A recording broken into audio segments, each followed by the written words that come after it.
ring. But I've always had a larger sense of my place in the world, an expectation that was nurtured in me by my mother. So I must then consider, what is that? What is it that happens to people when they find themselves, through circumstance, outside of this somewhat more formal setting, navigating the space between being curious and titillated by the opinions and beliefs of a given public figure or celebrity, and the natural instinct to develop a more generalized and often harsh attitude about the personalities in question. In my experience, people's attitudes about public figures are on a hair trigger. Often folks are either seen as absolutely amazing or completely despicable, frequently without mercy or consideration beyond that. There's a striking callousness to the public at large's fleeting adoration and disdain. Whenever we watch the news or see a movie or skim a magazine in a checkout line, we are, each one of us, like a little mini tribunal, acquitting or convicting people on a whim. It might seem harmless that we make these judgments or hold these feelings, but I don't think it is.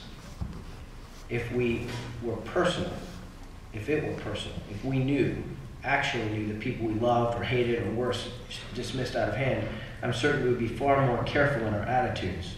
So this is the sensitive environment, this culture of building people up and tearing people down, that has been the reality that all of us really, but for me, it is a reality that I've had to conquer as I seek to achieve greatness in this mortal realm.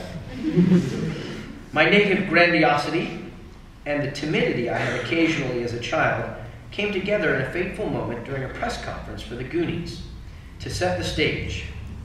Folks are often curious, what was it like growing up in Hollywood? It's a big question. I've been asked a lot. My mother, for those of you who didn't Wikipedia me before coming in tonight, is Patty Duke. I don't know if you know who Patty Duke is, but she won an Academy Award for playing Helen Keller in The Miracle Worker in the early 60s when she was about 13 years old. She had a hit show on in the 60s for a couple years called The Patty Duke Show. It was then rerun while you were all before you were teenagers on Nick at Night. And yeah, and she's done like 300 movies of the week, so like your mom definitely knows who she is. My dad is John Astin, who was Gomez in the original 1960s television show. And yeah. Showing your age, bro. They're like, wait, the one with there's actually a TV show it was based on. Actually, the TV show was based on a cartoon, a Charles Adams cartoon in the New Yorker. But anyhow, that's my dad. He's done a bunch of things. He was in the Attack of the Killer Tomatoes movies. That's like one of them. He was in the Night Court, the TV show. If you guys ever watch TV, I don't know if it's on TV Land. Anyway, he's been for 8 years now teaching drama down at Johns Hopkins, and he's directing my brother in the play, which is probably why my brother's so nervous. But where are we? Okay. So that's my mom and dad. Actually, my mom is doing Wicked in San Francisco now. She plays Morrible. I'm like, what's it name? Morrible, like horrible. Okay, Morrible and Wicked. I wasn't sure how she'd do in it. And have you guys seen Wicked yet? Yes. Oh, it's so great. You have to see it. See it again. I don't get anything out of it. I just love it. So I got $3. But anyhow, and they love it. It is a little scary though. I'm not thinking that from the top. But my mom's up on the stage. She goes, "Yeah, the Wicked wins!" I'm like, that's my mom. So, taking it back to when I was 12 years old, I came from a family that emphasized Little League and school and just normal kind of stuff. My parents are famous actors, but it certainly didn't seem like a very big deal to me or my little brother. I would say that we were loosely aware of their professional life and paid attention primarily if it affected our own lives specifically in a given day. The idea of auditioning for a movie, though, or a TV show seemed logical and carried with it a requisite amount of anxiety. But within hours of an audition, which I didn't do that many of, it faded into memory as the prospect of riding bicycles with my friend in the Westwood Village was of much greater importance. Having established that context, I got the part of Mikey. It was thrilling, and I knew that it was big.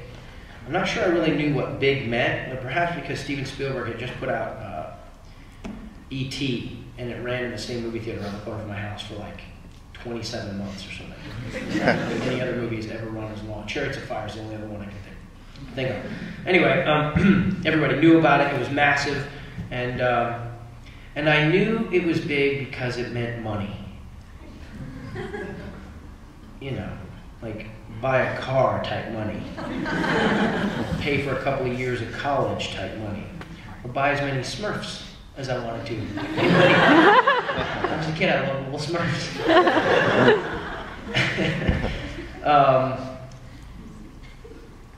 You know, I wouldn't see that money for years, but it was real money. My parents were philosophical about their kid making so much money, probably $50,000 gross, $30,000 net, which would sit in an account until I turned 18.